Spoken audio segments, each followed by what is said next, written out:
In this video, I'll give you the 5 most important tips to make it in the music business as a producer.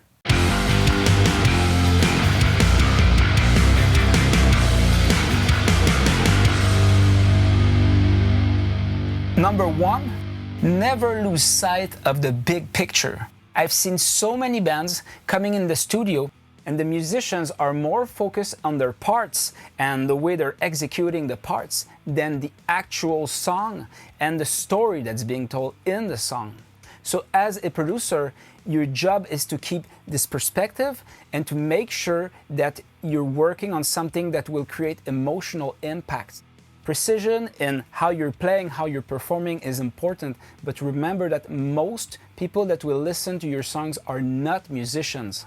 So by being too picky and nerding out over trying to get the best take or performance possible, musicians oftentimes lose sight over the big picture, meaning the song as a whole. As a producer, it's very important that you steer the band in the right direction, but also always keeping in mind that your goal is that the song has the most emotional impact. So it's easy to get lost in details with performances, with editing. It's very common to see musicians playing an instrument not caring much about lyrics.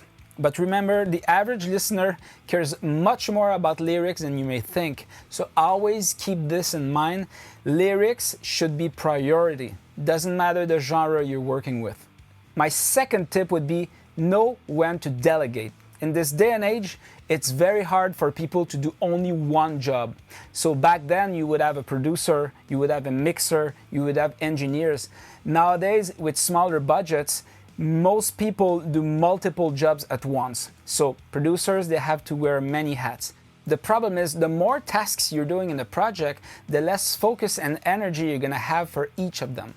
So when you're starting out as a producer, try to learn as much as you can. But as time goes by, you're gonna learn your strengths and weaknesses. So for example, if you're bad at editing or it takes you a lot of time to edit stuff, you should delegate that job to somebody who's better or faster, even if it means that you're gonna make a bit less money over one single project. Technical tasks like editing drums, bass and vocals will drain so much energy out of you that this will take away from your creative potential when it's time to mix those songs later down the road. So whenever possible and when budget allows, try to delegate to an assistant those kind of jobs. So early on in your career, there's no problem doing the whole process from recording to editing, mixing and mastering.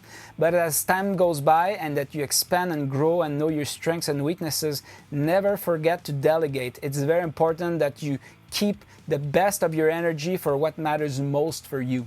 My third really important advice is make sure that you separate your project into different phases. You're gonna have pre-production where you're working everything from song arrangements to parts to whatever everybody should play in a song. Once that part is done, modifications or changes in the songs should be very minor. Then after that's gonna be a time to re-record and edit, and then after that mixing and finally mastering. I see a lot of bands out there that confuse phases, and because they're not dealing with clear deadlines from labels since they're independent, they tend to go back and forth and confuse those phases when you're supposed to be at the mastering stage and you still receive tracks like lead guitars. So always be clear inside the timing that you're working with and make sure the bands know what to follow and when. My fourth advice for you would be to only get new gear only when you really deserve it.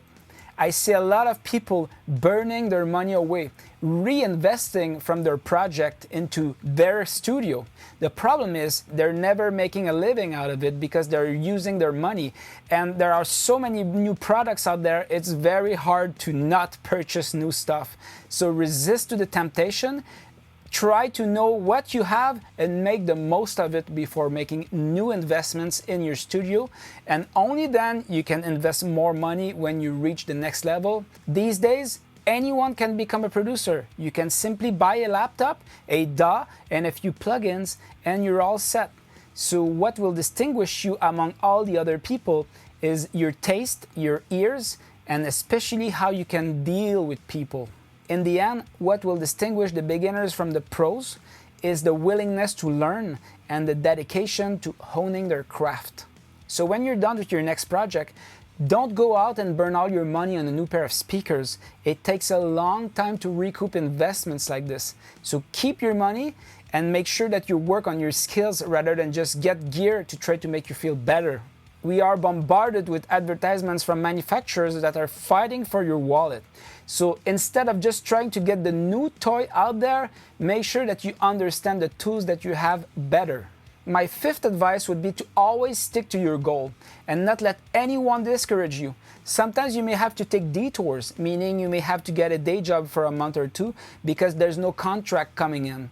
But that should not deter you from doing what you love most, which is producing and make the best music possible. Everyone can get the gear to be a producer now, but I can guarantee you that not many people have the true dedication to keep on doing what they love most. In 10 years from now, you're going to see a lot of people dropping the ball. You shouldn't be one of them. So one final bonus advice here is to always keep your mind open. Sometimes it's good to force yourself to listen to music you won't necessarily like, just to be exposed to new things and keep having fresh ideas. Also, musical genres come and go, but good producers know how to navigate the trends and stay relevant because they have an open mind. So always keep listening to new music and keep your ideas fresh. Finally, keeping an open mind will allow you to be able to take from different musical genres and create new combinations. Historically, that's the way that new music was created, by being able to create from new combinations. Everything comes from a combination of previous elements. So that's how you're going to be able to create and stay relevant with the bands you're working with. I really hope that you found the content helpful. If you did, please click the like button, subscribe, and hit the bell below. See you soon.